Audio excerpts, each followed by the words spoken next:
में आप सभी का स्वागत है। तो दोस्तों ये वीडियो उनके लिए है जिन्होंने भी यूपीएससी, एनडीए और सीडीएस का फॉर्म फिल कर दिया है, लेकिन कोई भी गलती या तो उनकी खुद की गलती की वजह से या फिर उन्होंने जहाँ से फॉर्म फिल किया था, उस साइबर कैफ़े वाले की गलती की वजह से उनके फॉर्म में कोई भी गलती हो गई है। तो बहुत सारे क्वेश्चन उनके मन में होंगे। तो आज के इस वीडियो में ऐसे फ्रीक्वेंटली आस्क्ड जो क्वेश्चन हैं, कैंडिडेट्स के मन में जो क्वेश्चन होते हैं, उनके बारे में हम बात करेंगे कि करेक्शन विंडो ओपन होगी या नहीं। तो चलिए बिना कोई देरी किए सबसे पहले देखते हैं कि इस वीडियो में हम देखेंगे क्या-क्या, ठीक है? तो इस वीडियो में हम सबसे पहले देखेंगे कि करेक्शन विंडो ओपन होगी या नहीं। सबसे बड़ा इंपॉर्टेंट क्वेश्चन है क्योंकि बहुत सारे कैंडिडेट को लग रहा है कि करेक्शन विंडो ओपन नहीं होगी क्योंकि एप्लीकेशन फॉर्म में ऐसा कोई भी करेक्शन विंडो का डेट या फिर नोटिस कुछ भी नहीं दिया गया है। लेकिन मैं आपको बता दूं करेक्शन विंडो ओपन होने वाली है। फिर हम यहाँ पर बात करेंगे कब तक होगी और कितने दिन के लिए होगी, क्या क्या करेक्शन कर सकते हैं। तो सबसे बड़ा इंपॉर्टेंट क्वेश्चन होता है कि कई लोग क्या होता है कि 10th क्लास की मार्कशीट में भी गलती हो जाती है। समटाइम्स हमसे जो अपने फादर्स नेम है या फिर मदर्स नेम है या फिर खुद का मिडिल नेम नहीं था बट लिख दिया है, वो वाली गलती हो जाती है। मिडिल नेम था बट गलत हो गया या फिर कैटेगरी गलत हो गई, अनरिजर्व करना था या फिर ईडब्ल्यूएस करना था, अनरिजर्व हो गया। तो ऐसी गलतियाँ क्या चेंज हो सकती हैं, वो उस पर भी हम बात करेंगे। फिर यूआरएन और कॉमन एप्लीकेशन फॉर्म में कितनी बार करेक्शन कर सकते हैं। फिर देखेंगे कि फॉर्म फिल करने से पहले फिल है ये, है ना? फिल करने से पहले करेक्शन हो सकता है और क्या सबमिट हो गया है फॉर्म, सबसे इम्पोर्टेंट क्वेश्चन कि आपने क्या किया है, कोई गलती थी, गलती होने के बाद आपने फॉर्म फिल कर दिया और सबमिट हो गया। जब आपने अपना एप्लीकेशन फॉर्म डाउनलोड करके देखा, तो आपको समझ में आया कि इसमें बहुत सारी गलतियाँ हैं, आपसे 1-2 गलतियाँ हैं, जिनको आपको सुधारना चाहिए। तो अब वो कॉमन एप्लीकेशन फॉर्म में भी अगर आप चेंज करेंगे, तो उस एप्लीकेशन फॉर्म में चेंज नहीं होगा। ये रीज़न है इसका, ठीक है? क्योंकि आपने एप्लीकेशन फॉर्म क्या कर दिया है, सबमिट कर दिया है। तो उस पर भी हम बात करेंगे, तब आपको क्या करना है। तो सबसे पहले मैं बता दूँ कि आपका एप्लीकेशन फॉर्म का जो करेक्शन विंडो है, ये ओपन होने वाला है। और ये कब ओपन होगा? जैसे ही आपकी लास्ट डेट कंप्लीट होगी, लास्ट डेट है आपकी पता है आप सभी को 30 दिसंबर आपकी लास्ट डेट है फॉर्म फिलिंग की। तो फॉर्म फिल जैसे ही लास्ट डेट आएगी, उसी दिन खत्म होने के बाद यूपीएससी एक नोटिस जारी करेगा और ये हर बार करता है, तो इस एग्ज़ाम में भी होगा, ठीक है? अगर आपने इससे पहले यूपीएससी वैसे आपने नहीं दिया होगा क्योंकि आप छोटे हैं अभी, ईपीएफओ का फॉर्म फिल किया होगा अगर किसी ने भी, तो उसको पता होगा कि ऐसे ही हुआ था कि पहले कोई नोटिस नहीं था, बट जिस दिन लास्ट डेट थी उसी दिन अ, जो करेक्शन विंडो है उसके लिए नोटिस यूपीएससी ने जारी किया था और इसकी जो डेट है वो स्टार्ट होगी 31 तारीख से। 31 जनवरी से आपका करेक्शन स्टार्ट होगा, जिसमें आपके लिए 3 दिन मिलेंगे। 3 दिन मतलब 31 का पूरा दिन मिलेगा आपको, 1 का पूरा दिन मिलेगा और 2 का ती पूरा दिन मिलेगा। हाँ, इन 3 दिनों में आप कोई भी करेक्शन कर सकते हैं। तो अगर अभी तक आपके पास कोई भी डॉक्यूमेंट कम है, आपको लगता है कि जिसको सुधारना है और अपलोड करना है, तो अभी जितना भी टाइम आपके पास 4-5 दिन है, तो उसमें आप अपने कंप्लीट करके जो भी करेक्शन है, उसके लिए क्या-क्या लगना है आपको, वो अपने सामने रख लीजिए। क्योंकि जो करेक्शन विंडो ओपन होने वाली है और 3 दिन चलेगी, 31, 1 और 2। इन 3 दिन आपका करेक्शन विंडो चलने वाली है। तो अगर कोई भी गलती आपसे हुई है तो बिल्कुल भी घबराना नहीं है और करेक्शन के लिए वेट करना है, ठीक है? तो क्या-क्या करेक्शन कर सकते हैं आप? करेक्शन में आप सब कुछ करेक्शन कर सकते हैं, एवरीथिंग। जो आपका यूआरएन है, यूआरएन में क्या-क्या आता है, आपकी पर्सनल डिटेल जितनी भी है कि आपका नाम, आपके मदर नेम और फादर नेम, फिर इसके बाद आपका इसमें आता है आपका एड्रेस आता है, शायद आधार नंबर की डिटेल आती है और 10th क्लास की जो भी इन्फॉर्मेशन है वो यहाँ पर आती है, ठीक है? अब कुछ लोग कमेंट आ रहे थे मेरे में कि जो यूआरएन है या फिर कॉमन एप्लीकेशन फॉर्म है, आपकी इसमें गलती हुई है तो फॉर्म में करेक्शन क्यों करना पड़ेगा? तो इसको भी मैं बताऊँगा कि फॉर्म में आपको करेक्शन क्यों करना पड़ेगा? क्योंकि आपने तो फॉर्म में यूआरएन भरा नहीं है या फिर 10th की इन्फॉर्मेशन आपने फॉर्म में फिल नहीं की है, आपने यूआरएन में फिल की है और वो गलत हो गई तो फॉर्म पे क्या ही फ़र्क पड़ेगा इसका? ये क्वेश्चन सबके मन में आता है तो मैं बताऊँगा क्या फ़र्क पड़ेगा। लेकिन अभी ये देखिए कि कॉमन एप्लीकेशन फॉर्म में भी आप करेक्शन कर सकते हैं, एप्लीकेशन फॉर्म में भी करेक्शन कर सकते हैं, जो कि आपने फिल कर दिया है अगर, तो उसमें आप करेक्शन कर सकते हैं। कैटेगरी, बिल्कुल कैटेगरी भी चेंज कर सकते हैं अगर आप गलती से अनरिजर्व में फॉर्म फिल कर दिया है आपने या फिर उस टाइम पर जब आपने फॉर्म फिल किया होगा, उस टाइम पर आपके पास ओबीसी सर्टिफिकेट या फिर ईडब्ल्यूएस सर्टिफिकेट नहीं था, तो भी आप अपनी कैटेगरी चेंज कर सकते हैं। क्या कर सकते हैं? कैटेगरी आप चेंज कर सकते हैं। इसके लिए भी अगर मैं कोशिश करूँगा अगर इस पर एक वीडियो ला सकूँ करेक्शन विंडो पर, तो उस पे भी कोशिश करूँगा कि आपका करेक्शन विंडो पर एक वीडियो आ जाए। बट मेरे साथ ये दिक्कत है कि मेरे पास एनडीए और सीडीएस के लिए मैं एलिजिबल नहीं हूँ, तो मैं खुद का फॉर्म फिल नहीं कर सकता हूँ। इसीलिए मुझे किसी और का आईडी लेना पड़ेगा, पता नहीं कौन देगा वो।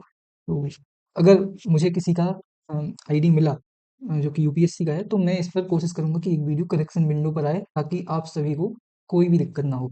फिर 10th और 12th ग्रेजुएशन की डिटेल में कोई भी करेक्शन, मतलब जितनी भी फॉर्म में जितनी भी चीज़ें हैं आपने फिल की हैं, उन सब में आप करेक्शन कर सकते हैं। लेकिन कितनी बार कर सकते हैं ये बहुत मैटर करता है, ठीक है? यहाँ पर आप केवल एक बार यूआरएन में करेक्शन कर सकते हैं। जो आपका यूआरएन होता है, जो कि आपकी बेसिक डिटेल है, इसको बोलते हैं हम यूनिवर्सल रजिस्ट्रेशन नंबर। तो यूनिवर्सल रजिस्ट्रेशन नंबर नाम से ही समझ में आ रहा है कि जो हमेशा आपका हमेशा चलने वाला है यूपीएससी के हिसाब से। तो ये आपका रजिस्ट्रेशन नंबर है, और इसमें जो जितनी भी इन्फॉर्मेशन, जिसमें कि आपकी खुद की पर्सनल डिटेल है, फादर्स नेम, मदर्स नेम, और आपका 10th की मार्कशीट, तो इसमें आप कोई भी चेंज नहीं कर सकते। एड्रेस शायद कॉमन एप्लीकेशन फॉर्म में आता है, तो उसमें आप कितनी भी बार चेंज कर सकते हैं। कॉमन एप्लीकेशन फॉर्म में आप कितनी बार भी करेक्शन कर सकते हैं, वो अभी भी कर सकते हैं और करेक्शन विंडो ओपन होने के बाद भी कर सकते हैं। तो ये चीज़ आपको क्या करना है, अब मैं आपको बताता हूँ कि आपको करना क्या है। अगर आपकी 10th या फिर पर्सनल डिटेल में गलती हुई है, तो इस पर मेरा एक वीडियो ऑलरेडी यूपीएससी यूआरएन के लिए, करेक्शन के लिए अवेलेबल है, और अगर इसकी लिंक भी डिस्क्रिप्शन में डाल दूंगा, और आपको सर्च करना है यूट्यूब पर यूपीएससी यूआरएन करेक्शन बाय कोरा कागज यूपीएससी। जैसे ही ये सर्च करेंगे तो पहला वीडियो मेरा आएगा, और उस पर आपको देखना है जो भी जितनी भी चीज़ें हैं आप यूआरएन में करेक्शन कर सकते हैं, और बहुत ही ईजिली कर सकते हैं। बट कोशिश करनी है कि आप मोबाइल से फॉर्म फिल करेक्ट ना करें, आपको कंप्यूटर या लैपटॉप का यूज करना है करेक्शन करने के लिए। इसका रीज़न है कि जब आप मोबाइल में ये चीज़ ओपन करेंगे ना, तो उसमें जो अपडेट यूआरएन का ऑप्शन है वो शो नहीं होगा, या फिर शो होगा तो उस पर आप क्लिक नहीं कर पाएँगे। तो ये चीज़ ध्यान रखनी है कि आपको सिस्टम पर करना है, ठीक है?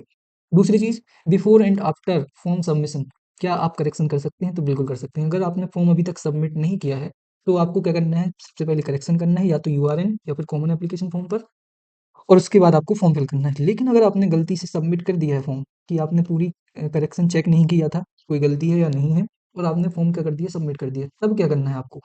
तब आप कैसे करेक्ट करेंगे करेक्शन? अब देखिए, मैंने बताया था अभी आपको कि यूआरएन और कॉमन एप्लीकेशन फॉर्म में जितनी भी इन्फॉर्मेशन आपने फिल की है, वो आपके एप्लीकेशन फॉर्म में शो होगी। ये देखिए, आपने 10th और सॉरी ईमेल आईडी और मोबाइल नंबर किस पे, यूआरएन पे फिल किया होगा, वो यहाँ पर शो होगा। आपने 10th की डिटेल फॉर्म में तो फिल नहीं की है, आपने फॉर्म में कहाँ पर फिल की है, यूआरएन में फिल की है 10th की डिटेल, तो वो भी यहाँ पर शो हो रही है। यहाँ पर आप देख सकते हैं, यहाँ पर पासिंग सर्टिफिकेट, मतलब जितनी भी इंफॉर्मेशन है 10th की, या फिर जितनी भी आपने यूआरएन और कॉमन एप्लीकेशन फॉर्म में फिल की है, वो सारी की सारी आपके एप्लीकेशन फॉर्म में शो होगी। इसका मतलब अगर आपने एक बार फॉर्म फिल कर दिया है, तो आपकी इंफॉर्मेशन फिक्स हो गई, ठीक है? जिस दिन आपने फॉर्म फिल किया, और अगर गलत भी था उस टाइम पे आपका कॉमन एप्लीकेशन फॉर्म, तो यहाँ पर वो चीज़ आपकी फिक्स हो गई। अब आपको क्या करना पड़ेगा, अब करेक्शन विंडो में आपको ये करेक्शन करनी पड़ेगी। जैसे ही करेक्शन विंडो ओपन होगा, तो आपको क्या करना है, करेक्शन विंडो ओपन होने के बाद सबसे पहले आपको यूआरएन, अगर यूआरएन में कोई गलती है तो यूआरएन करेक्ट करना है। पहले अभी भी कर सकते हैं ये, तो आप यूआरएन करेक्ट कर लीजिए। कॉमन एप्लीकेशन फॉर्म भी आपको करेक्ट कर लेना है। कॉमन एप्लीकेशन फॉर्म भी आपको क्या कर लेना है, सुधार लेना है। ये कैसे सुधार सकते हैं, आप अपने लॉगिन करेंगे, लॉगिन करने के बाद अपडेट यूआरएन के लिए वीडियो है, वो भी आप कर सकते हैं, और अपडेट कॉमन एप्लीकेशन फॉर्म के लिए भी आप जाएँगे तो वहाँ पर जितनी भी इन्फॉर्मेशन आपको सुधारनी है, वो आप चेंज कर सकते हैं। तो सबसे पहले अभी आपको क्या करना है, ये दोनों चीज़ों को क्या कर लेना है, अपडेट कर लेना है। अब फॉर्म कब करेक्ट होगा? फॉर्म करेक्ट होगा 31 तारीख से। जब भी करेक्शन विंडो ओपन होगी, तो उस पर एक मैं वीडियो लाऊँगा, या तो आपको बता दूँगा, एक शॉर्ट्स के माध्यम से मैं बता दूँगा कि आपको करेक्ट कैसे करना है। तो उसमें क्या होगा, आपका जो जितना भी आप लॉक करते हैं फॉर्म, फिर से लॉक करना पड़ेगा आपको एप्लीकेशन फॉर्म, फिर से आपको सेंटर चूज़ करना पड़ेगा, और उसी हिसाब से जैसे आपने एप्लीकेशन फॉर्म फिल किया था, वैसे ही सेम बिल्कुल आपको आपका जो करेक्शन फॉर्म है, उसको अपडेट करके सेव कर देना है।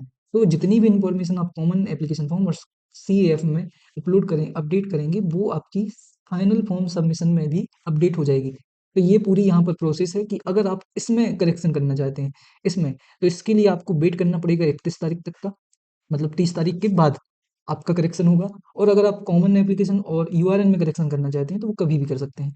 तो ये पूरी यहाँ पर डिटेल है, पूरी इन्फॉर्मेशन है। अगर आपको ये वीडियो पसंद आए, तो सबसे पहले सब्सक्राइब कर लीजिए, कमेंट करिए कि क्या-क्या गलती है, क्या-क्या कमियाँ हैं आपकी एप्लीकेशन फॉर्म में, क्या सुधार करना है आपको। तो अगर इसमें जो भी क्वेश्चन रह गए होंगे, तो उस पर भी हम बात कर लेंगे, और आप कमेंट करेंगे तो मैं उसकी पर्सनली आपको रिप्लाई भी दूँगा, ताकि आपको अपनी प्रॉब्लम का समाधान मिल सके। और बिल्कुल भी घबराना नहीं है। सारी करेक्शन हो सकती है यहाँ पर। तो सबसे पहले like, share, comment and subscribe करना ना भूलें। तो ऐसे ही जुड़े रहिए कोरा कागज़ पर, ऐसे वीडियोज़ आपके लिए आते रहेंगे और ऐसे ही सपोर्ट करते रहिए ताकि मैं बहुत जल्द 500 सब्सक्राइबर के ऊपर पहुँच जाऊँ और उसके बाद हम बहुत लंबी यात्रा एक साथ करने वाले हैं। ठीक है? मिलते हैं अगली वीडियो में, धन्यवाद।